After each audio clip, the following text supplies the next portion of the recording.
Welcome to the Entertainment Engine. Welcome to Season 2 of the Entertainment Engine podcast. I'm Pete Moore. And I'm Bex Gregory. This podcast was created by our company, Seamless Entertainment. We're providing in-depth advice and information for creatives pursuing a career in the entertainment industry. It's a great passion of ours, and we're looking forward to sharing our knowledge with you all. Each week, we'll be bringing our listeners some great entertainment facts and news, mixed in with special guest interviews from seasoned professionals who share their insight and experience of the business. You can listen and subscribe to the podcast on all streaming platforms, so you never miss an episode. And what a bonus, it's totally free. And now it's time to introduce our next special guest on the show this week, Dr. David Bull, who is a medical doctor, a passionate campaigner and an experienced, intelligent, award-winning television presenter. He's equally at home hosting live or pre-recorded shows and has worked for almost all major networks in the UK, including the BBC, ITV, Channel 4, 5, Living, Sky TV and Food Network. He is also the host of a medical television channel and is currently the deputy leader for Reform UK. Here's the chat Pete had with David earlier this week. Welcome to the Entertainment Engine today. I have a really special guest, Mr. Dr. David Bull. David, how are you? I'm very well indeed, thank you, Pete. I like that, Mr. Doctor. Which one is it? I'm not sure. So I must just tell you, you see, in medicine there is a convention which is physicians like me are doctors, but you start as a Mr., you become a doctor, but when you become a surgeon, you become a Mr. or a Miss, you see. Well, I talk about it quite openly, really. So I'm quite a big supporter of cancer. And both my parents passed away of cancer, but I think everybody knows, somebody that's had a terrible disease. But one of the things that one of the consultants said to my dad, he had lymphoma, but he got over that. And then unfortunately he had pancreatic cancer. But one of the things that the doctor said, and he became a Mr., I think it was Mr. Heaton that looked after him from King's College. Mm-hmm. And I said to him, why are you a Mr.? And he said, I was a consultant and now I'm sort of up in the gods and sort of, I know a little bit more. And I was like, okay. Well, so I can explain why. One of my interests is history of medicine. I actually studied history of medicine as a degree. About 100 years ago. So the reason is that really the way medicine developed here in the UK was that you had two different types. You had those that were doctors with stethoscopes and, all sorts of strange things and give you tinctures of bluebell and everything. And they were doctors. Now, if you needed an operation of something or you needed something lanced or a boil burst or whatever, you wouldn't go to a doctor. You'd go to a barber. You'd go to a barber surgeon. Okay. And like when you see barbers these days, they've got that red and white pole outside, that rotates. Yes. That is the symbol of where they did procedures and operations because they were barber surgeons. Oh, wow. And that's why they are Misters or Miss, because they, in those days, weren't medically qualified. Wow. Well, see, this is why we love doing the podcast, Dave. What we do, we learn about lots of information that you just don't know. And I never knew that. I never knew that. Oh, wow. I mean, and the other thing that I thought was really, really great positive with some of the consultants that my dad had, they always used to say, if you've got not a great illness and you're not feeling particularly great, if you've got a really good mental attitude and you've got great people around you, it really helps. And I thought I've taken that with me, actually, all the way through my life, thinking if you've got good people around you, and I know sometimes it's difficult because you can get down and fed up with the world, but I do think it does play a part. Would you sort of agree with that? Of course. I mean, intrinsically, body and mind are related, and I think you can see that very, very, or sort of illustrated very starkly at the moment with COVID. Yeah. What frustrates me about the figures that we're being given about COVID is that it just completely underreports what it's doing to people's mental health. It has driven people to all sorts of desperate measures. And of course, you're right that the body and mind are so connected that that if you say go for a walk or a run or go to the gym, you get an endorphin release, you feel better, you feel far more invincible. Yeah. And there are loads of studies about the way that exercise boosts your immune system and how the brain has such an impact on your physical health. So you need a well body and a well mind. Yeah, no, I agree. And I think going back in the day when I was sort of in my teens and sort of early 20s, I've managed to play professional football for quite a while. And I obviously in my 50s now, and I sort of take that with me. So every morning, throughout the pandemic really, and sort of a few years beyond that, I just get up in the morning at 7 o'clock, go and do my exercise, as if I was actually still playing, David. Now that sounds a bit funny, but I was trained, not as hard as I obviously would have done, because I can't anymore, but just do an hour and just do an hour's cardio. And honestly, yeah, brilliant. Just feel great. And I've actually, like everyone else, I felt pretty trapped in the last year. And obviously life has changed dramatically. And when I force myself to do some exercise, I don't really want to do it. But afterwards, I'm so pleased I've done it. Yes.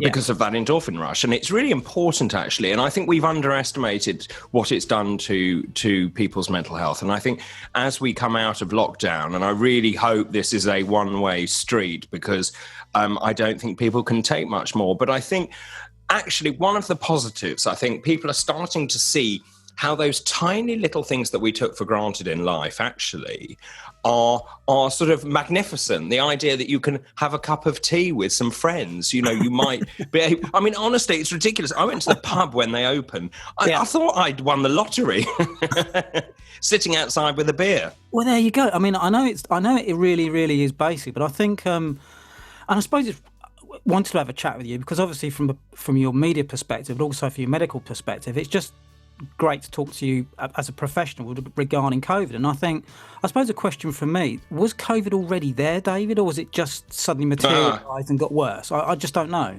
Well, I mean, I think that's the million-dollar question, isn't it? There's been a lot of speculation over the lab in Wuhan, and was this an engineered virus? I think the very nature of the way that things develop is that viruses mutate, they change. We've seen new viruses emerge all the time. I can't answer that question, but clearly what I think is fascinating is just how interlinked the world is now. Because of course, we're back, and this is going back to history of medicine days, but you see, when someone contracted an illness abroad, you would come back on a ship for several weeks, by which time, obviously, the disease had manifested itself. And therefore, actually, you had that incubation period. The problem now we have is we're so interconnected. You jump on a flight, you're at Heathrow, and goodness knows where you go after that. So you only have to draw what we call a viral vector, which is the number of people you're in contact with, which is where everyone actually has become experts in the R number, which is reported every day. But it is extraordinary how interlinked our worlds are now. So it only takes an outbreak in one part of the world to go everywhere. And we've seen that. And I think there are lots of lessons that need to be learned from this episode, because it won't be the last time it happens. But I do think, and fair play to the British government, the vaccine rollout has been extraordinary, whichever side of the political fence you sit. I mean, really extraordinary. Over 30 million first vaccinations, over 10 million second, and way ahead of our European counterparts. And not that it's a race, but there's some quite interesting politics behind that. And as I speak as a sort of former MEP. But I think just there will be lessons learned from this. It will happen again. But what we must learn is that we cannot close society in the way that we have done. We need to I think we need to look radically actually at the NHS. It still can be. There are parts of it that are brilliant, and there are parts of it that are very dysfunctional. And I think we are starting to see some of those gaps. And if you look now, and the worry I have, and we've warned about this for a long time, is the number of patients now waiting for elective procedures, something like 4.7 million people, the numbers of people waiting to start treatment for cancer. These people may not survive because of the decisions made by those people running the NHS. And that really is a travesty. Yeah, no, I agree. And I think I can only speak from the sort of treatment both my parents had, and pretty first class, really. Obviously, sadly passed away, but that was just the way it was. But I can't really complain about the NHS. And I lived in the States for a while as well, Dave. And one of the things that sort of interested me, it was also quite a shock as soon as I arrived, and I lived in California and New York for a bit, and straight away they'd say, "Where's your insurance?" before you can just see anybody. And I'm thinking, are we going this way? Is it suddenly, because the more and more I'm seeing now in this country with private medical insurance, and we advise you to take it. I was only back in LA in 2019, just before it all went a bit wrong. And I was at a convention, one of the music conventions, and people were talking about this virus then. But before I got into the States again, the customs guy said to me, "Can I see your insurance documents to make sure that you're, and that was probably the first time I've been asked for that in a long time. So I thought, okay, are we going down this slippery road of private medical insurance for everybody? Well, it's interesting because I lived in LA as well. I think everyone has at some point. But yeah, and your premiums are high. I think people would be very surprised. And then you have this thing called the deductible, which I'm sure you're familiar with, which is the amount that you pay before the healthcare companies pay out. Now, that being said, I don't think private medicine necessarily is a bad thing, because actually, it fills a particular need. What I think is going to be interesting going forward, and I'm speaking again with a political hat on, and we will start talking about this after the next set of elections. But really, the question is, can a state-funded system, because remember the NHS was set up in 1948 because it was there to provide care which was free at the point of need. Now, the problem is the need has grown and grown and grown. So suddenly we've got an increasingly aging population. You've got people who expect everything to be carried out for free. Interestingly, one of the things that I've advocated for a long time is I think people should know the cost of their treatment, because then it would give them some sort of perspective into how much that, it's actually costing to treat you. And the other thing is that I see people who take absolutely no care of themselves whatsoever and don't care whatsoever because they know the NHS is going to pick them up. Now, I have a major problem with that, which is that actually this is a partnership. We will work with you, but you also have to look after yourself. So I don't think it's as simple as saying the NHS is brilliant, because it can be, but it's not always. And there are very good examples of where it's failed dramatically. But also private medicine isn't necessarily an evil. I think the two need to coexist together. And I think going forward, and this is what will be really interesting, is working out how on earth we catch up. And the current system will never catch up, I don't think. I don't think you can. I just don't think there's the capacity in there to do that.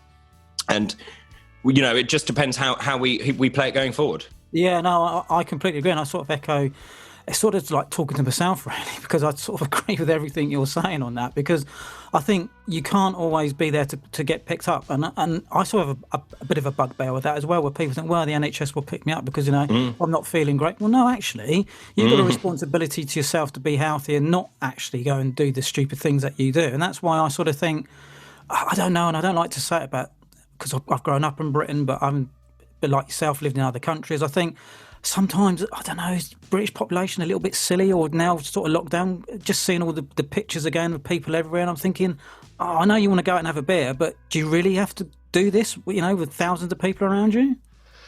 Yeah, I mean, golly, I mean, the route out of lockdown, I mean, we could talk about that for hours, but I think the problem is the genie's out of the bottle. And it doesn't matter with the best will in the world. And actually, I would argue that we need to unlock sooner, because there is no evidence. I mean, my personal feeling is the epidemic in this country is over. We've immunised the elderly and the vulnerable. People of my age have had their first, we're about 65 to 75% protected. As we get further through this, there will be no businesses left to support the NHS. No. There won't be an NHS. So we have to unlock. And also, life is about risk. For the first time today, I saw that actually the number of COVID deaths is lower than the number of people killed in road traffic accidents. Now, does that mean that we stop people driving? I know. So, I I know the government is frightened, and I understand that. But the roadmap out is tortuous. And the minute that you say to people, and as it gets nicer weather, obviously people are going to go out. If you look at the pictures on Friday night in Soho, it was like a fiesta. Yeah. And I think as well, people coming back to football, in a control, and I can understand that, a controlled environment where they can actually section off the ground, and you don't, some of the big stadiums with 80, 90,000 people, you could put a couple of thousand people in, and like they did at Wembley, and it really isn't a problem. But I do think people do have to get back to some sort of normality, because you're right, businesses are suffering, and we don't want that to continue, really. No, interestingly, 25% of people who've been home working never want to go back to the office. Now, that's very interesting because obviously, and it frustrated me enormously because as a freelancer, I lost all my work. I'd finished being an MEP, came back, went back into television and lost everything. And then, of course, some of my very smug friends were all furloughed, having a lovely time on 80% of their salaries and not wanting to do any work. Well, I don't blame them. Sitting in the garden having a beer. No, I know it is very frustrating, and I think I sort of worked at home and freelance and run companies like yourself, and sometimes you get into that. If we haven't got any income, we haven't got any income. No. But there's some of my friends that I've seen that have worked for big companies, and they say, "Oh, I'm all right." And then they lose their jobs. I sort of have the funny laugh of, well, now you're on my side of the fence. Well, and I think this is interesting because the SMEs, the small businesses, had to adapt to survive. Many of them didn't get any furlough, and they have adapted. But I think what you're going to start seeing as furloughs ramp down, big companies are going to make very difficult decisions. And I think we're only at the beginning of what we're going to see. I think there'll be absolute mayhem in terms of people losing their jobs. Yeah. And whilst the government had some... they had to do something. The problem now is as they withdraw it, there's going to be a massive kickback. Yeah, I know, I agree. No, I absolutely agree. And I think because we've covered COVID, but do you still practice as a doctor today, David? Do you have time to do that? Do you have your... Well, it's really interesting. So I don't know where to start this. Basically, the licensing laws changed. So I am fully registered, and then I chose not to have a license to practice. And that's when Shipman, the Shipman affair happened, then doctors have to be reaccredited every year to maintain their medical license.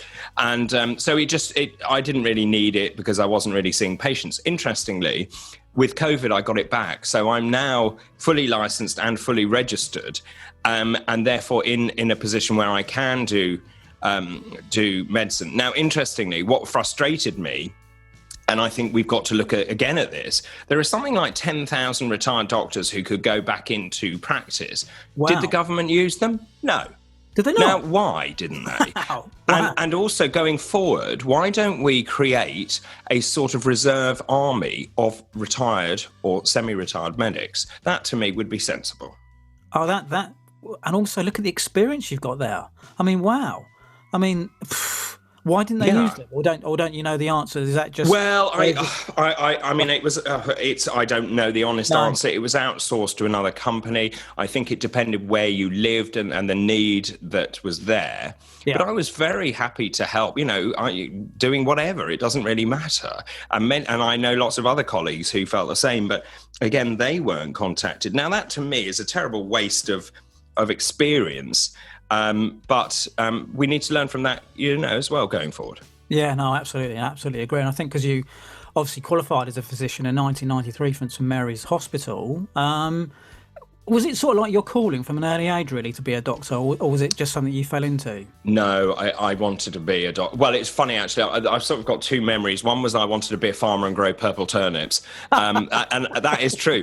And the other was I wanted to be a doctor from a very young age. And I had a doctor's bag at 3 and a little white coat and everything. And obviously, I assume my parents probably encouraged that. Do you want to be a farmer or a doctor? Doctor!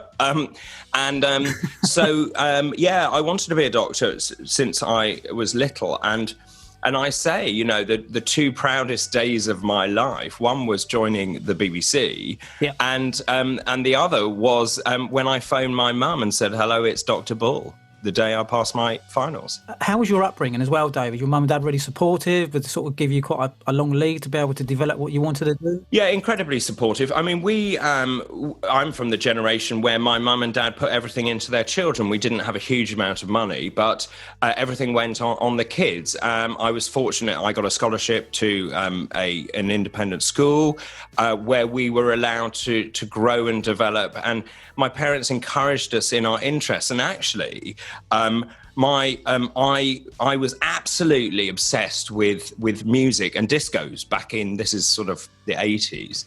And instead of saying, and I said to my dad when I was 13, I want to run a mobile disco. I grew up in the middle of nowhere in Suffolk. And instead of saying no, he said, "Well, why don't you write me a business plan?" Oh, wow. And I was like, "A what?" And so he helped me write a business plan. I got a loan, which was a lot of money back then. Yep. And I bought some equipment, and then I started my first business at the age of 13.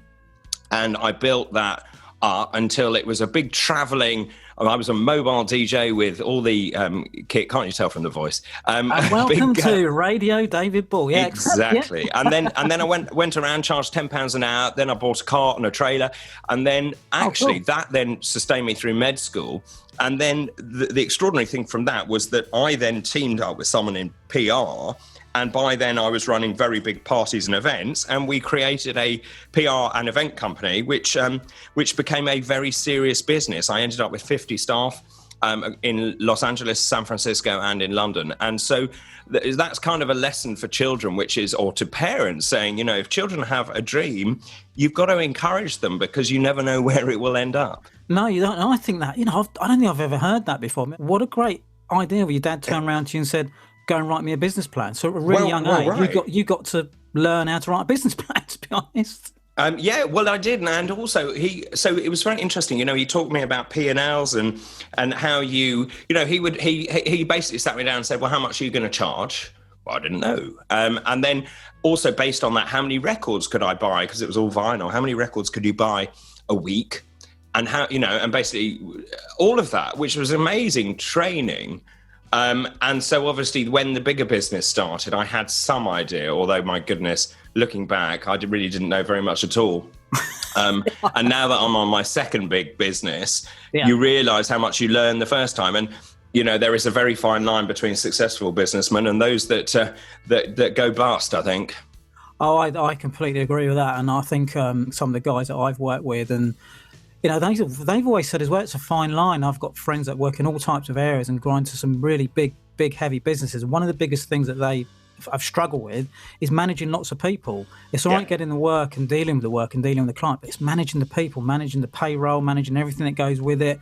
It's just time consuming. And it is. And you see, the thing is, what I didn't realize was as you grow a business, a very nice number is say 5 staff. It's really nice. It's very friendly. It's very family. As you get more and more, you start having levels of admin. You start getting groups forming within the business where it's them against us and all of that kind of stuff. And then you have more support staff. Then you've got to bring in even more money just to feed the beast.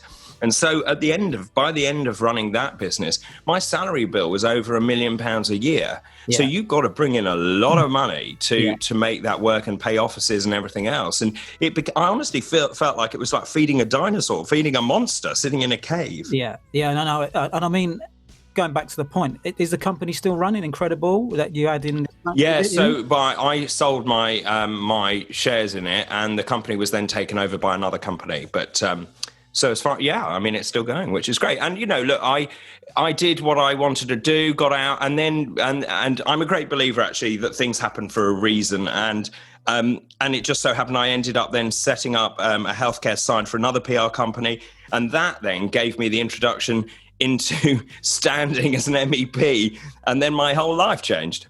So you wouldn't say it's planned, really? It's just sort of like things would come. I mean, how would you think? You suddenly write a business plan with your dad. You go out and you got a mobile disco, and it ends up being a multi-million-pound company. I mean, that's just nuts, really, to be honest with you. Yeah, a bit nuts. But then everything I've done is a bit nuts. I'm a great believer that. And I always tell young people, there are 2 ways to think about things. You either think about it with your head or you think about it with your heart. And I'm a great believer that if you follow your heart, everything falls into place. If you follow your head or follow money or follow whatever, then it's likely to fail. And it's very interesting. Lots of people, young people, often say to me, I want to be famous. So my response is to them is, what do you want to be famous for? And they can't answer. No. And so that for me is really intriguing, because the thing is, they see people on Instagram, they see what they believe is fame, but of course, there has to be substance to it because it won't last. No, absolutely right. And some of the, it's funny you mentioned that as well, David. Some of the chats we've had over the months, we had Hollywood film director last week, and he was sort of, he's synonymous with some of the movies that he's made, and Memento with Prestige with Christian Bale and Hugh Jackman. He's worked with all sorts of people, but when you dig into the story behind it, what actually happened with some of the films, it's just quite crazy and how they sort of turn around and how they actually came to be what they were. They never started off at all that way. And one of the things that he always found was he never wanted to be famous. He just wanted to create good films for people to watch, and that it was a byproduct of everything else. Just didn't want it. No, exactly. And so, I mean, when I remember, I just knew I wanted to be on television, and it's a very long story how I got into it, but I had no money at all. And I wrote to the BBC with the idea of doing children's health on television, and no one had ever done that before. And I then was invited to lunch with John Craven, the god who is John Craven. Yeah. And John then said to me, I think it's a great idea and I think you should do it. And the BBC then offered me a contract for 3 days a month, which was paid, I think, at £80 a day. So whatever that is, £240 a month. But that was enough for me to go back and resign from my full-time medical job. My mother thought I'd had a brain tumour. It was like the weirdest thing. But you see, I had to do it. I had to prove to myself. And I gave myself a year to see whether I could make it work. And I ran around the BBC with my pass, knocking on doors, and however many years later. So I started that when I was 27, and I'm now not 27. So I've been in television for something like 25 years. I mean, it's extraordinary. And done more shows than I've had hot dinners. Was that 1995? You was the on-screen doctor for Sky TV then? Was that sort of when it started? I was indeed. And I looked like a rabbit in headlights, actually, looking back at those shows. And then you was on Newsround as well on BBC One. I mean, yeah, and that was John that brought me on board to do that. And and within 6 months, I'd won an RTS, a Royal Television Society Award for Best Children's Factual Programme, and that was a standalone. I don't know if you remember Newsround Extras, but they were standalones. And it was on bullying, and I did it because I was bullied really badly at school, and I never wanted any other child to go through what I'd been through. And we just had some incredibly sad interviews and poignant interviews from young people. Oh. And and so Newsround was an amazing start to my career. And from there went on to children's BBC, bouncing around on inflatable bouncy things on Saturday morning with an aardvark called Otis. Yeah, I was going to say, I remember. So your mum probably had a bit of a say heart attack, but she probably thought, "What's my son doing? What is he doing now?" I mean, I think mum and dad both felt that nothing I ever do would surprise them. What do you think the experiences you learned about being on telly and being on some really big shows compared to being a doctor? Really, what sort of challenges on both sides? That's really interesting. Well, actually, I don't think they're that dissimilar because they're both about communication and they're both about performing to a degree. So it's very interesting. When you have a patient, you're communicating the whole time. You're only as good as the story you tell. Or the patient, your diagnosis is, 90% of your diagnosis is in the history, as we say. So it's in what the patient tells you, because that is crucial. So you need to be able to communicate, to get out of them what the symptoms are, the relevant symptoms, and work it out into a diagnosis called Occam's razor, where you basically pour all the symptoms into a sort of funnel. And at the bottom of that funnel comes out the diagnosis. And then also there is an element of showmanship to it because, you have to instill confidence in that patient to say, look, I'm in control. And I remember very vividly, actually, a very elderly lady coming into, I was very naughty, actually, as an A&E doctor. And I used to open the back of the ambulance doors and say, it's showtime, as I wheeled them out.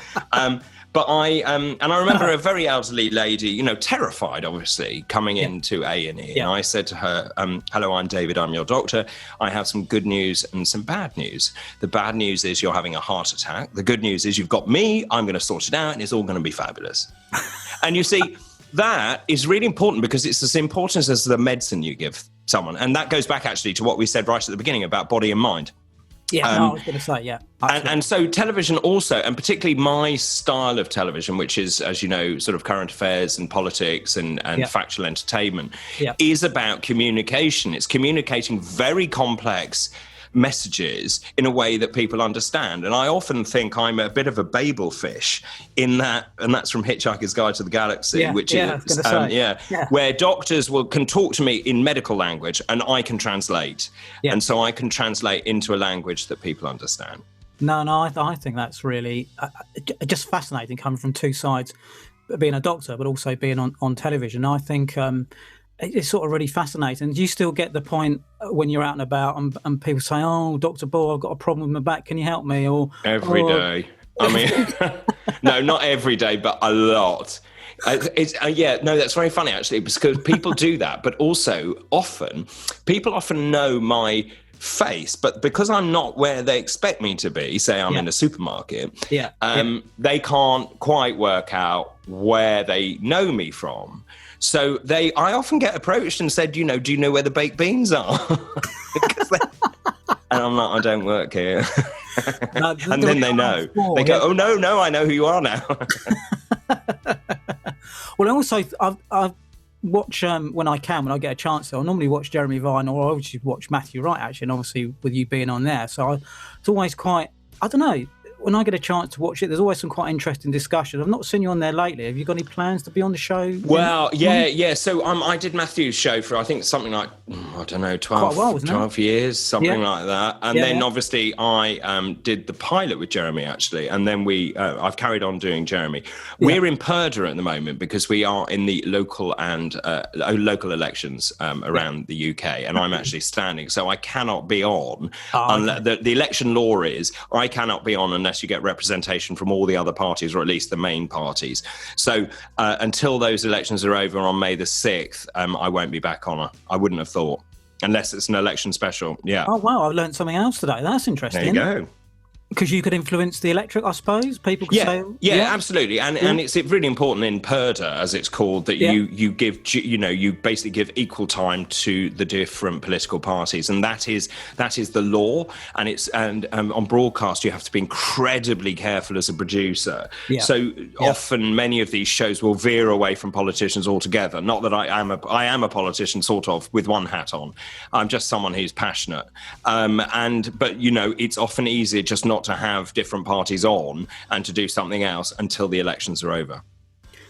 Yeah, and I think, again, it sort of leads me on to another interesting point, really. You've obviously been a doctor and obviously with the media career, and now obviously politics. I mean, how do you find politics? Like, how do you navigate politics? Is it worse than media? Is it worse being a doctor? Have you got to completely look over your shoulder all the time? How do you deal with those sort of situations? So the weirdest thing about the whole thing is that on television, most of the time, most people like you. Yeah. In politics, no one likes you. So that, for me, probably is the biggest difference. The reason, and everyone keeps saying to me, well, it was your fault, Brexit was your fault. Well, I'll take some credit for it, but I didn't get involved till after the referendum result. The government said to people, how do you want to vote? And we had a result, 52 to 48, saying they wanted to leave the European Union. And then Theresa May did everything she could not to actually do what the public had told her to do.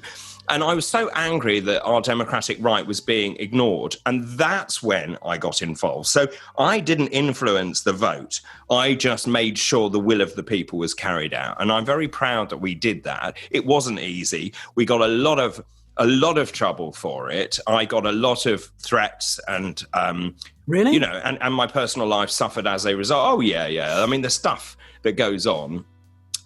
But when I look back, I will have been one of the last British MEPs in that dreadful Death Star.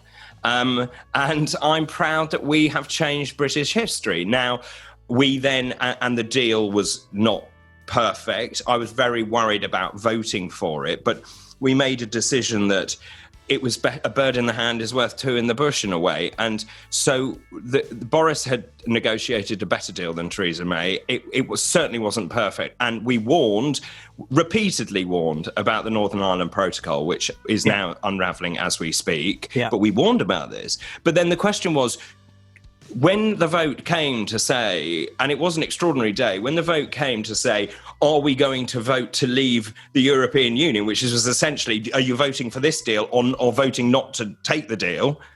How could the Brexit Party not vote to leave? We were, there was nowhere to go with that. And it was an extraordinary day because it was so surreal. And the Parliament in Strasbourg is an incredible building, and we were sitting there, and all the votes are electronically counted. So you basically put you put a card in which it knows is you, and then you press the button. And then I just looked up at the scoreboard, and it was like a game show, I suppose. And I just watched the sea of green lights, and it was at that moment I realised we were leaving. Yeah, and I think, I suppose from a perspective of me growing up in the UK, born in London, do you think people were just confused, Dave, with the message that was given out at the beginning? Like, are we going to leave? Are we not going to leave? The big message on the bus saying we're going to fund, the NHS this. And do you just think people were confused with everything and they just got fed up with it? No, I don't think they were. I think people knew exactly what they were voting for. And actually, the 350 million was an underestimate. It was more. But of course, the thing is, I still think it was incredibly one-sided. If you remember, the governing parties at that time were very pro-Remain. They sent a leaflet to every household in Britain saying why we should stay in and the benefits of being in the EU. Now, for me, it was really simple, which is that actually I think Europe as a concept can only work in two ways. Either we're a family of friends that trade and work together and are friendly with each other, or you become an entirely federal Europe, which is that you have one government, one currency, and you would, so therefore, and because they'd already got the one government business going on, or at least the European, the way the European Union had been structured, the only way I could see it surviving was to dissolve all the different countries' parliaments. And you would then have lawmakers based somewhere in Europe, and you would become a United States of Europe. Yeah. That is the only way I think it would work. Monetary union and a fiscal union and laws being made there. But that is not what I wanted. I wanted us to be in a family of Europe. I did not want to be in a federal Europe. No, I'd agree with that as well, actually. I think it's better to be buddies than not at all, really. And I think, look at the upheaval we've had over the last few years with Brexit, with change of Prime Minister, with the pandemic. I mean, I can understand why people just want to go out and have a beer, to be honest with you. Well, so can I. And it was really interesting, actually, because I praised earlier the government's rollout of the vaccination programme. Now, Britain actually went off and procured vaccines without the European Union. Now, any European country, what people don't realise is any European country could have decoupled and done exactly what Britain did. But you see, what Brexit did was excuse my French, gave us the balls to go and do it because we had nothing to lose.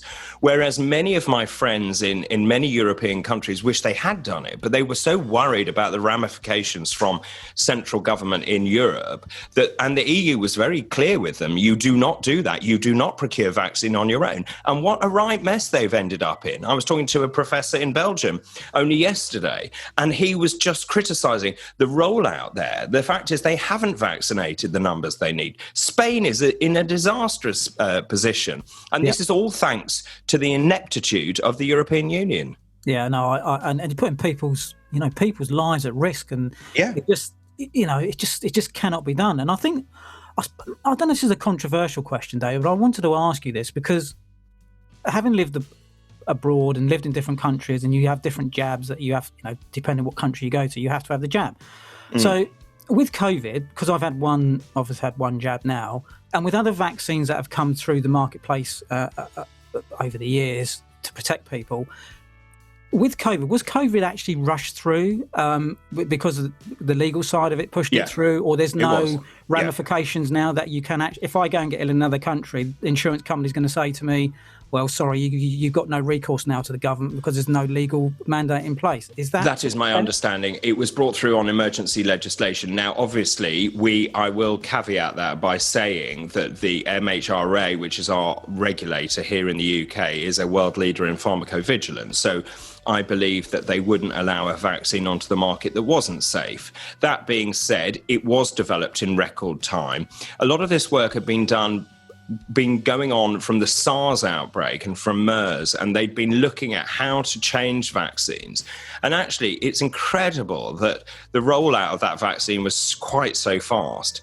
Now, there are certain things we don't know. We don't know the long-term effects of these vaccines because they haven't been around long enough. We don't know. So for older people and vulnerable people, I don't think it matters, because the thing is, it saves their lives. But what worries me a bit more is younger people, because young people don't get ill from COVID, really, on the whole. So should we be vaccinating young people? And that's a real worry for me. And certainly I'm really anti-vaccinating children until we have more data, because I just don't think the data is there. Now, there are many academics who will disagree with me, but also I think you have to, and it's interesting actually, the medical authorities are changing their minds on this, and I think you should only vaccinate people when the risk of the disease is such that actually vaccination is better than getting the disease. Now, in younger people, I'm not sure that's true. Oh, wow. Well, that's a really interesting point. I think it was good to ask you that question, because I had a friend that I won't mention the medical company she worked for a long, long time ago, and she had to sign NDAs for everything, David. She couldn't talk about anything that come out, anything that she would deal with. She looked after, or was the PA to one of the senior board members at this particular company, and even today she can't talk about anything that went on there because she's not allowed. And I'm thinking, well, actually, that's why I got thinking, because I knew the family. Well, hang on a minute, is this all come down to what I've just asked you? But it's just, I suppose, just interesting really to have the conversation. Yeah, I mean, I think, we also just the work of the scientists has been extraordinary, in the rollout and the volunteers and everyone else. But what we have to do, I think, as a nation now is, and government is scared witless. And I understand that the Prime Minister was very ill, and I think we all thought he was going to die at one point. Yeah. And I think that's completely clouding his judgment. And the problem is with Vallance and Whitty, and and I know this as a medic, if you ask scientists a question, they will always err on the side of caution. Yeah. So they would much rather lock us down for about another 10 years. Now, that's not real. It's not reality. No. And we just need to start having some rational thinking about what we do. I mean, very interesting seeing Keir Starmer being attacked by that pub landlord, because I did read that, yeah. Yeah, I mean, lifelong Labour voter who said basically you have messed with the country, and there is no effective opposition. You've got Labour and the Conservative Party both advocating the same policies. Well, and that's why I actually, yet again, am being a thorn in people's side by saying, actually, we need to ask these questions, because we need to open up. We need people to get back to life. And I had a very young girl, a 12-year-old, who said to me, life isn't worth living. What sort of message is that? Oh, wow. She's 12 years old. Yeah. I mean, she just started her life. Yeah. But you see, she can't see her friends. She has to wear a mask in school. Yeah. It's not on. It's not on. No, it's not. I think there has to become a balance. And I think we covered that quite well, actually. I think that's quite good. I think that's quite good. I mean, and on a different tack, what I wanted to ask you, but I think is really good. A little bird tells me you've also starred in a Hollywood movie called Caveman. Now, this is intriguing. Come on, tell us about this. This that is true. It is true. On my trivia game, I mean, it is quite the worst thing I've ever done. But I was living, well, you'll understand this. I went out to La La Land and was driving around in a blacked out Range Rover, having the time of my life, going to pool parties. Drinking far too much. It was marvellous. And I had an American agent, and I ended up actually doing a big show out there, a food competition show, which went on Food Network. It was extraordinary. But then this role came up, and I was cast in this movie. Now, when I say Hollywood, it was made in Hollywood, but it was so low budget. Yeah. And I don't think I'd really thought through the ramifications of this. Anyway, I went and did this, and there are some quite famous people in this movie. And I play a completely over-the-top TV host. No change there then. Yeah. But look, I did it, and it did go. It went out. I saw it actually somewhere. On Sky. I think it's on Amazon. Is it? I don't wish to know.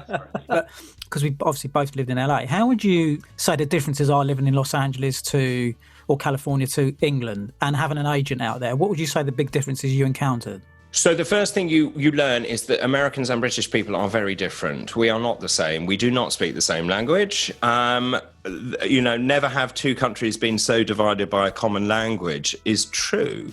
And in La La Land, everyone's super fabulous and everyone's super friendly. And I thought everyone actually was really nice. And then you realise, actually, it's not true.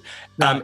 There's a lot of, what can you do for me going on? Whereas I think the Brits are far more honest, actually. I think we call a spade most of the time. And certainly, I mean, it's a huge generalization because LA is full of some wonderful people, but I found I had to really dig deep and to find really good people. And I still have, extremely good friends who flew over for my 50th birthday. So, they are true friends who wanted to come over and celebrate and stuff like that. And I will go back to LA and go and see my friends. But then the industry is tough. What is interesting, the difference in the industry, is the money over there is phenomenal. Yeah. When I'm doing shows here now, you're expected to film it, be in it, write it, and you get sort of £5 for your work. In LA, it's not like that. I mean, I made some serious money over there, but and then you come back here and it's a joke. But obviously, you're talking about the difference between 60 million people and 350 million people in terms of viewing audiences. Yeah. So it's the economies of scale, isn't it? Well, I think you're right. And I think that the money is astronomical because you can talk about, some of the budgets for the Hollywood movies, some of the guys we deal with and ladies, and, they're dealing with 30, 40, 50 million. And over here, the British cinema is lucky to get $1 million budget. And you're thinking something's not quite right somewhere. But what do? I suppose you've got to roll with it. But it's interesting to get your take on both sides. Well, it was great fun. I absolutely loved it. I actually came back for lots of reasons, not least that I needed to be around for my family. But of course I miss it. I miss the sun, actually. Gosh, I really miss the sun. Would you go back? Would you go back out there and live for a bit? It's maybe after I've finished working. I mean, it's wonderful. If I had enough money, I would have a house. I'd have a condo, a flat there, and enjoy it. But it's pretty soulless. And I think also what's interesting is you're there at a moment in time. And I lived in this incredible building where we all became really good friends. So all the neighbours, it was like neighbours. We all became friends. We all went to the pool together. But of course, all of those people have also grown up and they've moved away. So I don't think you could ever recreate what we had. No, no, I think you're right. I think it is partly. One thing I say to Bex as well, because she's travelled all over the world and said it'd be good for her to come out to LA with me. And we got some really good friends over there. But you are right. It can be very lonely and a tough place to get on, but you've got the opportunities there. So I think if you can balance it with both sides, I think you're onto a winner. But it is difficult. I think it is difficult. But yeah, maybe one day you'll go back. And one of the families I met out there, they were real estate developers and used to spend quite a lot of time with them. And David, they would build some phenomenal houses. I mean, millions of dollars based in the Hollywood Hills, and they're just stunning properties. And beautiful. They're putting properties up for 50, 60 million and they're selling them within a couple of weeks. They were being sold. This was quite a while ago, 20, 30 years ago. Yeah. But people were buying them. I know. Just literally buying them. And I'm like, wow. Okay. I know, the money is just obscene, actually, isn't it? There was one guy, I think he flew in from Europe one day and I sort of met him very briefly with obviously the developers, and they said, look, just, see what happens and, keep your eyes and ears open just for an experience. And he came in, he flew in, he saw the property. It was on 3 floors, 6 bedrooms, beautiful swimming pool. It was absolutely, it was stunning. He saw it for half an hour, 40 minutes, signed a check there and then. Done. Loved it. Yeah, that was it. Yeah. And I looked at the check and I was like, oh my God, he just bought it. Yeah. And they said it's all cleared funds because it's banker's draft. It's all done. Yeah, just all done. Investment. They're all done. I know, it is extraordinary. I mean, yes, of course I miss it, but there's no centre. I mean, that's the other thing I think people who haven't been there don't really understand. There's no centre to LA as far as I can see. It's a very sprawling metropolis, isn't it? You have to drive everywhere. Yeah, you do. And that can be, time consuming and your energy as well, really. Yeah. People just don't realise. And I think this sort of leads me on to, obviously, with all the shows that you've done with Jeremy Vine, Richard and Judy, you've been on Alan Titchmarsh's show. Actually, what about your own chat show? Well, I would love that. Yeah, I would love that. And also it is hilarious. I mean, one day I'm going to write a book because the experiences I've had and the people I know. So I'm very fortunate. I know professors of medicine and Hollywood movie stars and newsreaders and, you name it. I have the funniest stories. So I would love that. So if there are any execs listening, yes, please. And also, what you've done, is there anything that you want to do at the moment, or anything that if you from political you're doing, from media, Is there anything else that? I mean, the new chapter for me is that obviously the Brexit Party, we felt that Brexit was really just the beginning of reforming politics generally. And as you probably know, the Brexit Party has changed its name to Reform UK. And Nigel Farage has obviously worked all his life to secure Brexit and is sort of moving on in a way, but is president. And then Richard Tice is now leader of Reform UK. And Richard asked me whether I would be deputy leader, and which I accepted and am doing. And Richard and I and others are standing in the London Assembly elections, which are on May the 6th. So the problem is once you've got politics, they say this, don't they? Once that you've got it under your skin, you don't ever give it up. And I said I would never do it again. It was blinking hard work. Fighting elections is really hard work. But I am doing it yet again. I don't know. I think there are lots of things I would like to do, but I think for the moment, I'm just sort of focusing on the Assembly and seeing what happens there. There's some quite exciting news. There'll be some people coming in from other parties. I think it's time for a shake-up, and it goes back to that whole COVID thing, which is that actually, if the two main parties aren't providing what people want, then it's time for change. Yeah, no, I think so. And how do you sort of get on with Nigel? Have you spoken to him? You speak to him? I speak to him a lot. Yeah. I mean, I never ever thought that I would be, on speaking terms with Nigel. Not in a million years. And you have to admire his conviction and his hard work and dedication. And without Nigel, we would not have left the European Union. And that is extraordinary. This man made that happen in a journey of over 20 years. I only played a part in the last year and a half of that. And but at the same time, I think it takes its toll on you. Nigel is a Marmite character. You love him or you hate him. And actually, I think the thing is, the persona he sometimes shows is not actually him, it's part of him.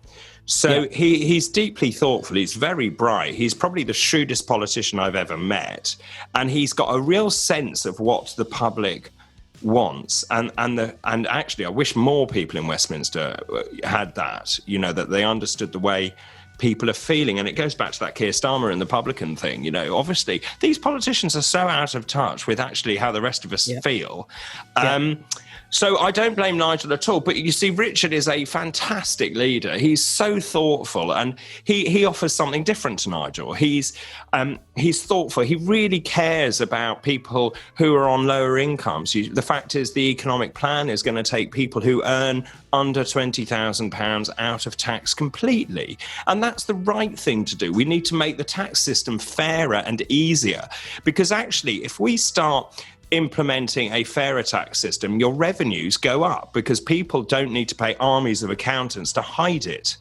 So, and all the studies have shown that. And I just think we've got stuck in a rut of the same policies being wheeled out by those main political parties.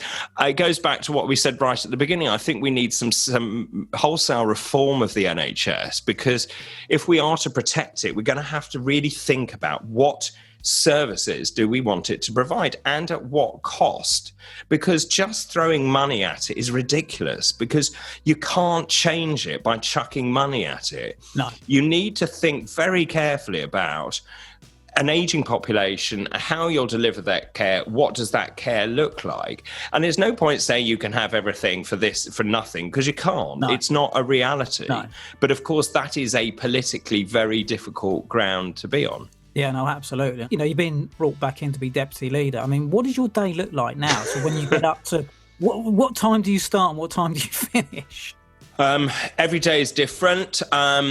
I mean, I've been finishing at 4 a.m. finishing edits, because you see, the thing is, as doing that job, it's there's no remuneration for it, so I have to work as well. So I'm still doing TV, I'm still doing everything else that I do, and then you're doing that on the side.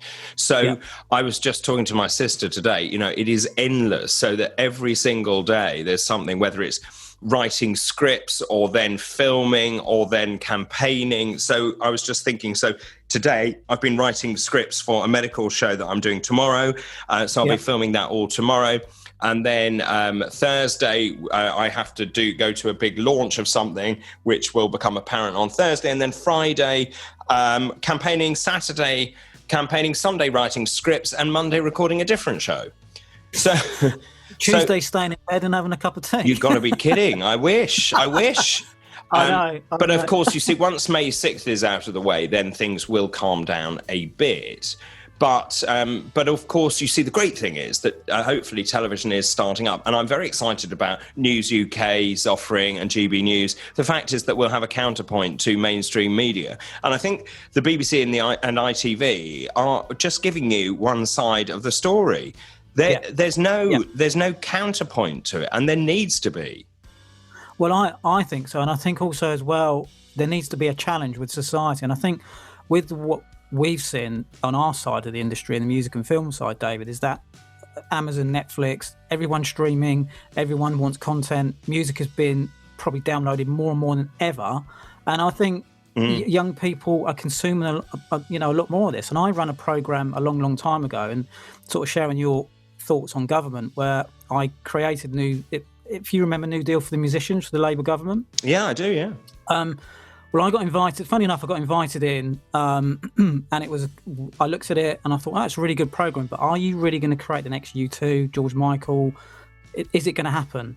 And my thought was, not too sure. So we come up with New Deal for the media. So we provided allied industries for, being an agent, being a manager, publicist, looking at everything else. And we ran it for 3 years, and it was a really great programme. I then come back to tenders to get the job again. We had the best tender. And then government decided to give it to someone else because it was a local authority that could advise on drug rehabilitation and alcoholism and everything else. And I'm like, you're just selling young people down the road. We wasn't supposed to give them, within our contract, there was no term to say you've got to get them work or put them into further education. But that's what we did because it was a pilot program. And I come away with some of the policymakers I met, David, and I have to be careful what I say, but they weren't good, to be honest with you. Just far removed from society. And I'm like, oh, dearie me. Well, I think with the creative industries, you need people who know what they're doing. And you need also, the thing is, there's no point, you need young people to be involved and to be, to use their talent and flair and drive and all that stuff. And actually, it's a two-way process. And the minute that politicians and government get involved in anything, it's inevitably terrible. Look at the Dome. Look at that fiasco when the Labour government got involved in that, trying to provide entertainment. I mean, it was just shocking, wasn't it? You just, absolutely. You just can't go there. And I think that's a whole nother conversation. But I think you with engaging young people in politics, is this really what your sort of emphasis wants to be for? Yeah, I mean, it's really good. There's what I'm really thrilled by is that I've been approached by quite a lot of young people, and by that I mean 17, 18-year-olds who are really worried about their future. And I've urged them to get involved in politics, and they are starting to do that. And it's great because, for me, I'm really against tuition fees. I don't think people should pay to go to university. But equally, I don't think 50% should go to university. So that was another ridiculous notion from Labour. But also, if I'd had to pay to go to university, I wouldn't have been able to afford to go. So I wouldn't be a doctor, and I wouldn't be doing what I'm doing now. So that is a terrible bar for many kids to go and do what they want to do. So I think it's great if young people get involved in politics. And I think as we get older, we become jaded and you learn to live with the status quo and this is how it is. When you're 17, 18, you're aspirational, you've got great ideas. Some of them may be completely cranky and potty, but some of them might be brilliant. Yeah. And they need to be nurtured and they need to be told, go and make it work, run with it, see what happens to it. And we desperately need young people to be engaged and motivated. Oh, I agree, because they are the future. And that's what I used to say to government. I said, if I'm in front of a young person that wants to be, not going to burst their bubble, they're not going to be the next, massive act. But if they've got 3 or 4 other areas that they could be a manager, or they could go into work in the publishing industry on the music side, then that gives them actually quite other areas to look in. Oh, yeah, do you think that will work? Well, yeah, it will work, because obviously you're giving them more opportunities. Exactly.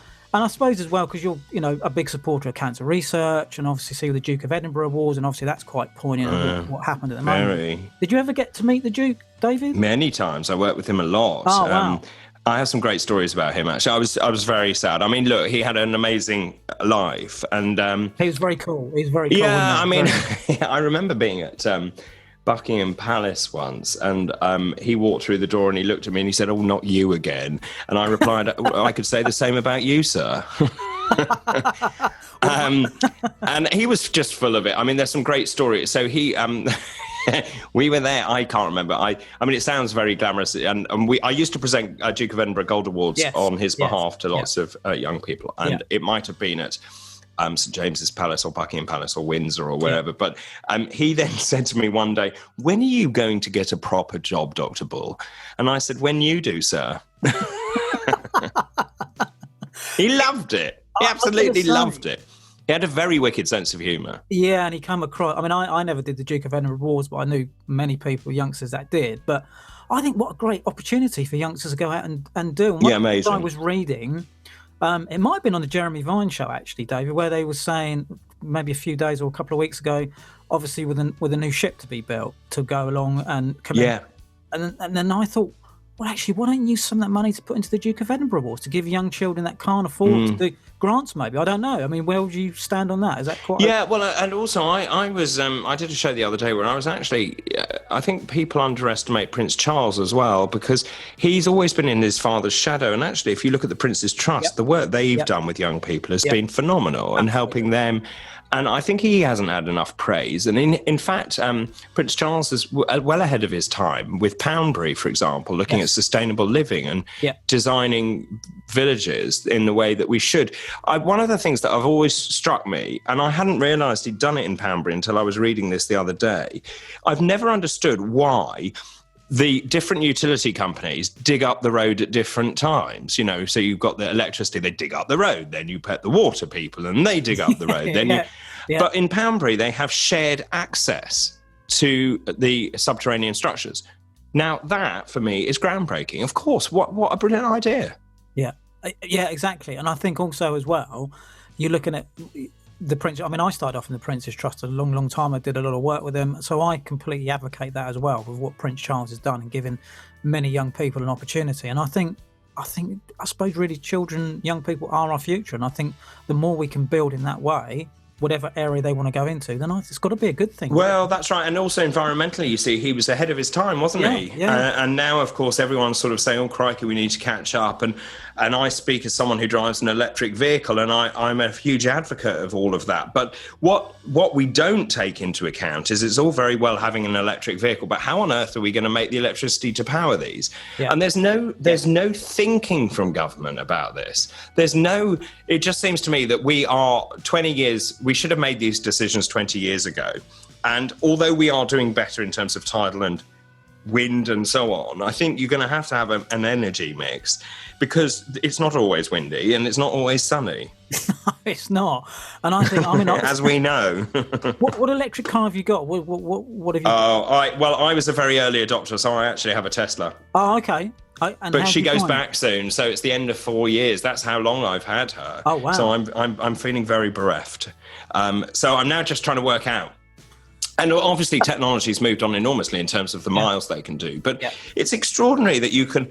I mean, I charge my car with solar panels on my roof. Yeah. And then I can drive off and come back. And in those days, when I did it, you got free supercharging. So I don't pay to drive my car, which is marvellous. But so it's going to be a very rude shock if I have to actually pay to charge going forward. And then the question is, there are now so many more electric vehicles on the market. The question is, I don't know which to go for, or whether you wait just a bit longer until the technology improves still further, because range, as they say in the industry, range anxiety is a real thing. You're always worried that, whether you can make it to your destination. But the difference is when I got mine, they did about 200 miles. The new ones do 360 miles on a single charge. There's a huge difference. So you could actually maybe at a stretch get to Edinburgh, maybe on a charge.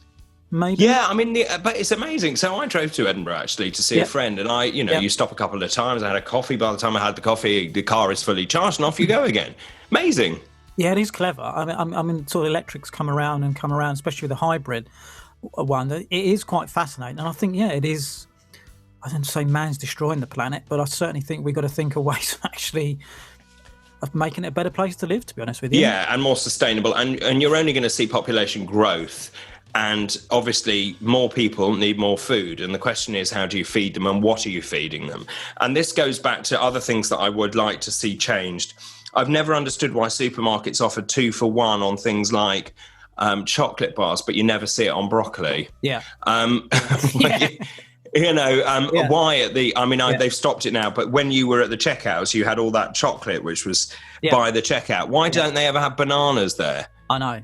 It's stuff like that. It's also trying to explain to people that actually, although they think a pizza is good value for whatever it is, £15 or whatever, £12 or whatever it is, there's almost, I'm not a fan of pizza anyway, but you can cook very simple, nutritious meals for a lot less than that. You just need to know how. And so we're not teaching kids to cook properly. We're not empowering them, but maybe that is starting to change. Well, I hope so. And I think that sort of frustrates me a bit as well, where I grew up on a farm, so I was privileged to have fresh fruit and fresh vegetables. So I knew where it all came from. And that goes back to when I was 3 years old. And so I live in Suffolk, very, very pig country. So, and pigs from here taste different to stuff you get in some of those supermarkets. They do. I think the estate my dad worked for, I think they did have some land in Suffolk. I think it was just for some animals that sheep maybe that they had for a bit. I sort of grew up on a sort of 4,000 acre estate, and it was phenomenal, David. Just phenomenal with all the fresh fruit and vegetables. And even kids today, when I see them in supermarkets and you sort of hear what they're saying to their mum, some of them don't even know what a vegetable is. I'm like, oh, come on. I mean, really? Yeah. No, well, they don't, because and also, you see, I know this from being in Tower Hamlets, that the children think chickens come in plastic. Well, that's all they've ever seen, isn't it? Yeah. And it is a big education process, and I think it is, and that's why there's a wonderful place called City Farm on the Isle of Dogs, and it shows children actually these are animals. This is where they come from. Yeah. And then and I remember actually when I was a kid and growing up in Suffolk, I was a bit of an animal rights activist, and I thought the way that we did battery farming was particularly abhorrent, and used to go and hang out and cause mayhem at a very well-known turkey production place nearby.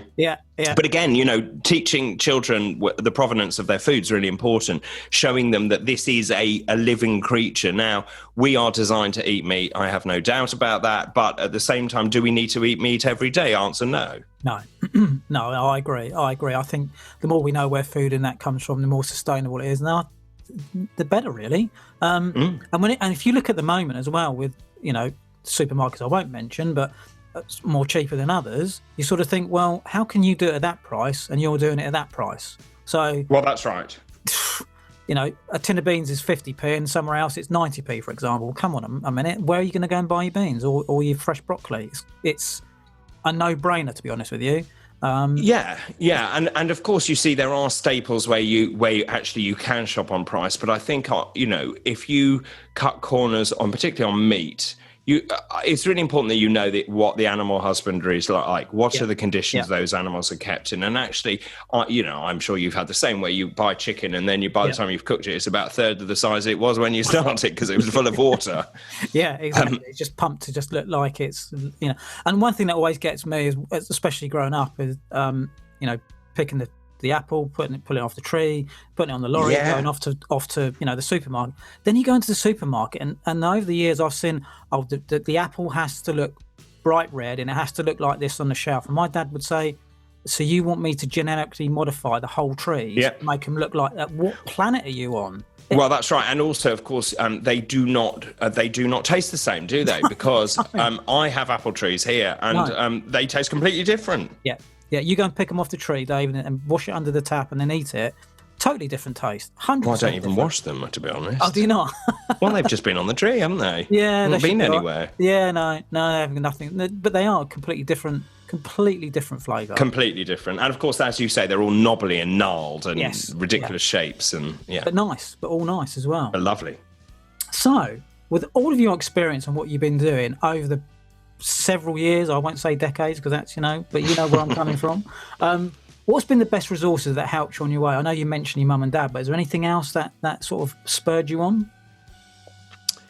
I think it's actually, I think love and support and people being around you that believe in you. And one of the things I tell young people is that I used to have 3 words written above my desk: belief creates reality. If you believe something enough and you work hard enough at it, you will achieve it. And if I had £1 for every time someone said to me, "You'll never do that, you'll never do that, you'll never make that work," I'd be a very rich man. Wow. Is that just determination within you to just make it happen? I think the thing is, and it goes back to what I said earlier, which is follow your heart. Yeah. Because actually, if you're committed to something, if you really want it to work, you'll make it work. And I've done this before, where I've done jobs where I didn't really like them, and then you end up not doing them very well. Yeah. And then your self-esteem suffers, and you don't deliver. And so life is not a dress rehearsal is probably another very good expression. No, it's you not. only get one go. Yeah. Oh, absolutely. Absolutely.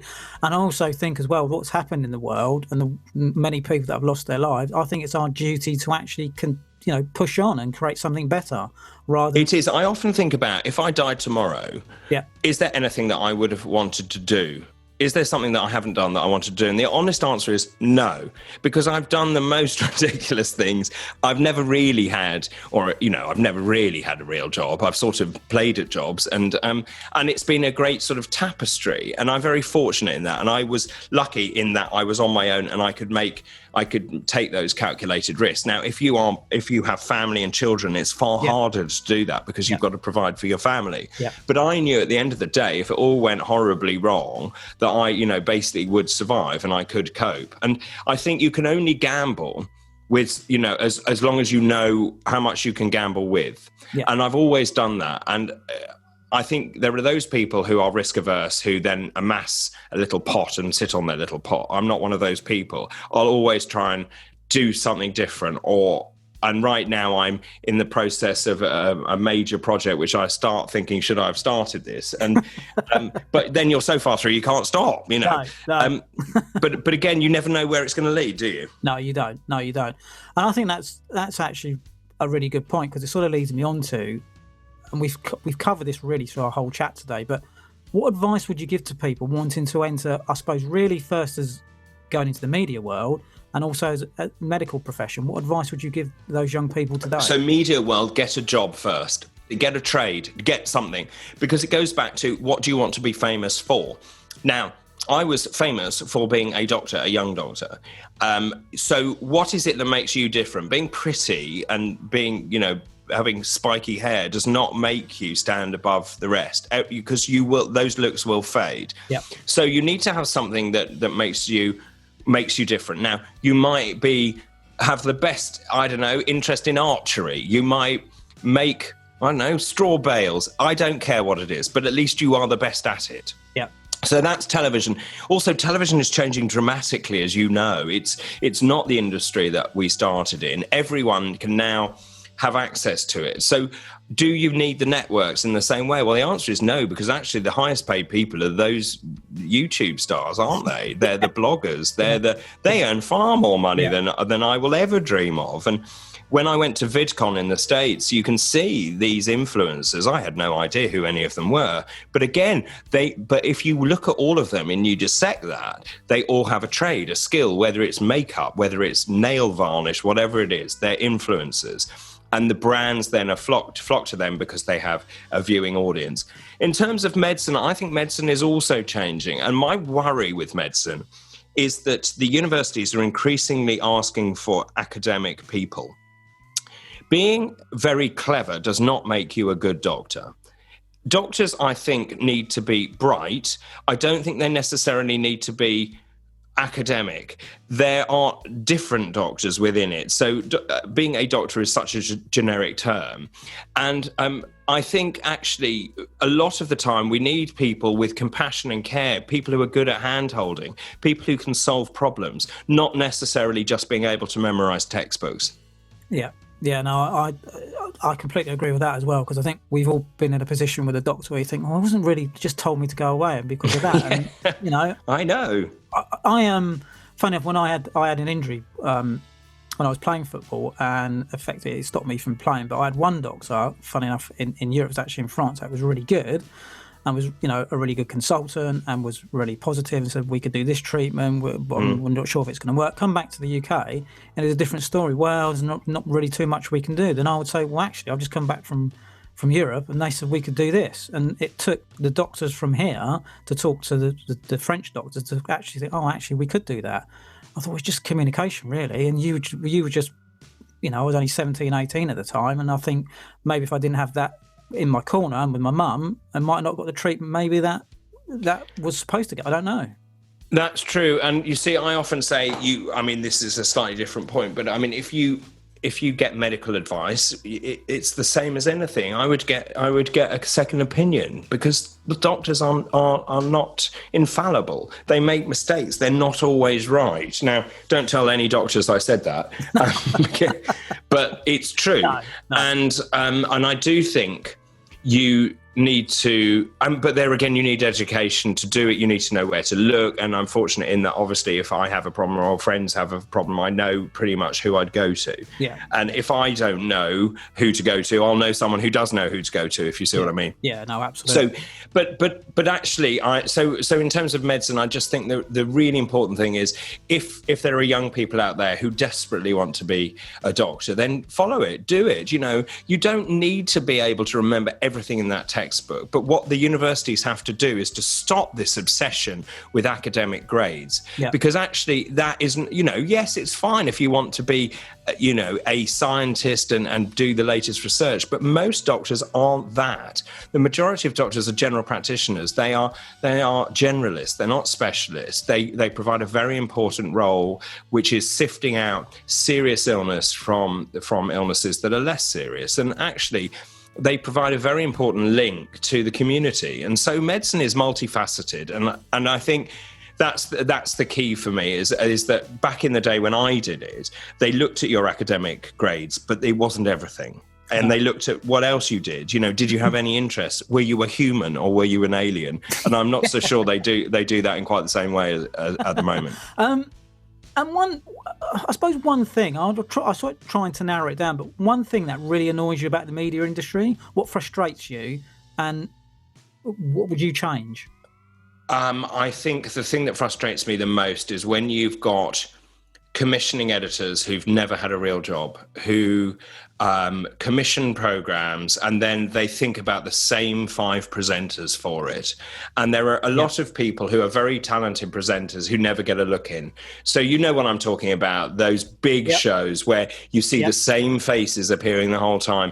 And the problem is the commissioning editors then go, well, so the public like these people because of this, but it doesn't mean that the public were watching that program because of them, but equally it doesn't mean that they wouldn't like someone else doing it. And I think that needs a radical shake-up. I think I would like to see, well, I think you're going to start seeing this. I think, again, the BBC, much as I love the institution, and it is incredible, those Rethian principles of informing, educating and entertaining, I think also the funding mechanism needs to be re-looked at. It's very interesting if you look at the way the BBC is now structured. So we used to have Worldwide, which was responsible for global sales, but now you've got BBC Studios. You've got, which I find extraordinary, that you can be filming for the BBC in an ITV studio. You've got a free market going on, but it's not really a free market. And I won't go into the boring details of that, but I think it's really interesting, actually. When I left the Beeb, and you go into the independent sector, you realise that we have far fewer people in the independent sector making the same quality programmes. The BBC was stuffed full of people doing, and I'm not quite sure what half of them did. Well, yeah, that I could talk all day about that, to be honest. But kids now don't watch linear television, and that's what people are finding out. So you watch on demand. And actually, they don't watch this thing in the corner of the room anymore called a television. No. They watch content. So there's another expression in media, which is content is king, and that is true. Yeah. So I think good program making will find its way out. Now, the issue is what is the BBC now? I have another issue, which is that the local stations, which I think provide a very important service, have all been amalgamated. So in Look East, for example, in this region, I'm hearing about stuff that I don't even know where these places are, because the area has now become so large. Yeah. Yeah. So then you start saying, well, actually, this is not a local station anymore. Yeah. Because I don't want to hear about Stevenage, because it means nothing to me. Forgive me to anyone who lives in Stevenage. But you see what I mean? And then you start realising, actually, what are we paying for? Yeah. Yeah. Yeah. And it goes back to those things. So BBC One, really important. BBC Two, I still think really important. BBC Three went online. Yeah. BBC Four, I think it would be cheaper to take the programmes to people's houses, the number of viewers they have.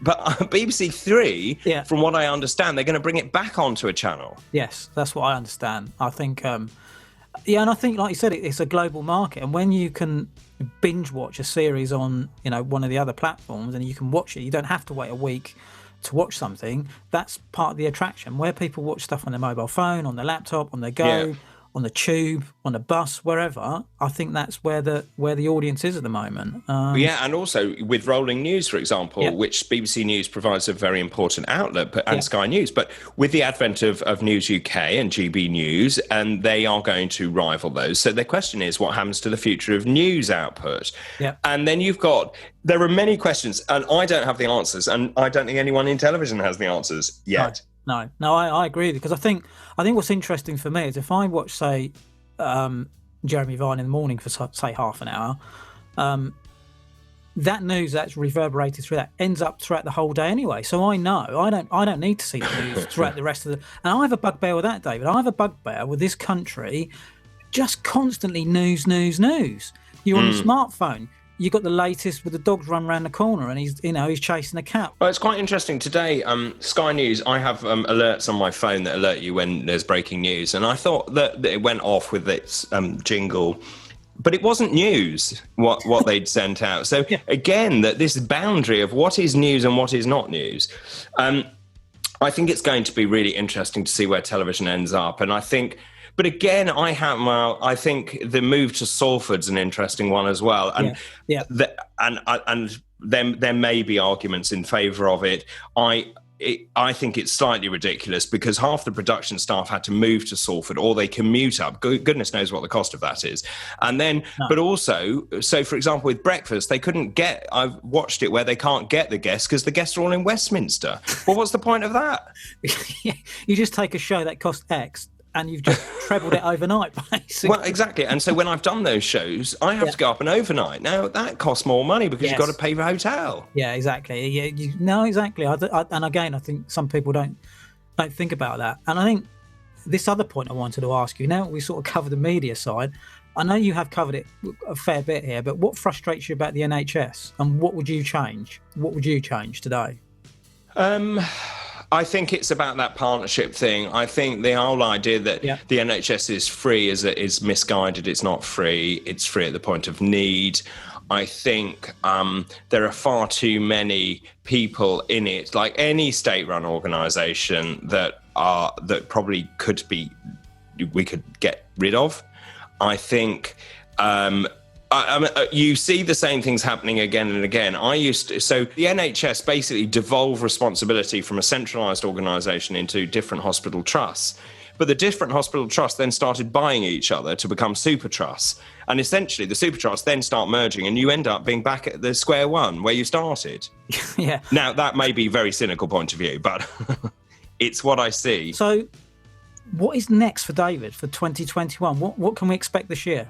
Well, so obviously we've got the elections on the 6th of May. Yep. I'm in discussion with various producers at the moment about a couple of exciting projects. We'll see what happens to those. But I should know more next week, which is very exciting. But I think more than anything, I'm desperate to get out of this COVID nightmare and getting back to some sort of normality where I can actually see my friends and family. I've pretty much not seen anyone for a year, and because of the way that television changed, I've been broadcasting from home for a year, and that's not good for your soul. No, I want to go for a boozy knees up in London town, have some nice lunches, see friends. Nothing too wacky, I think. No. But I think hopefully the end is in sight. Yeah, I think I would say the whole country's with you on that. Just want to go out, have a beer, some lunch, just have a walk with your dog. I just want lunch. Yeah. Yeah. I'll tell you the other thing I'm desperate for is a holiday. I want to see the ball of fire in the sky. So where would be your ultimate destination now to go to? Good question. I'd love to go to Cape Town. I'd love to go to.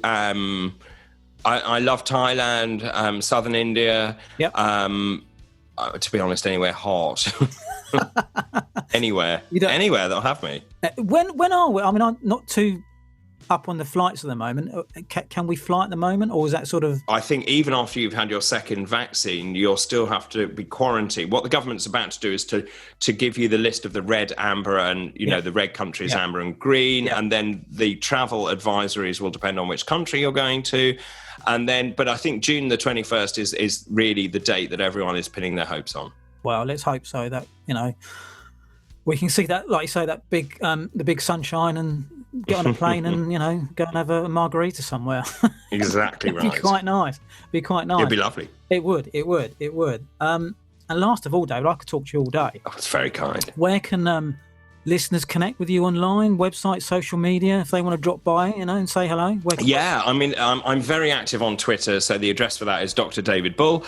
You can see my website at davidbull.com, and I've got various other bits and bobs, but those are the two most important, I would have thought. Fantastic.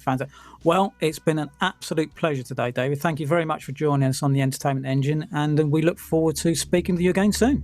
Absolute pleasure. Thank you very much indeed for having me. And now it's that time again this week.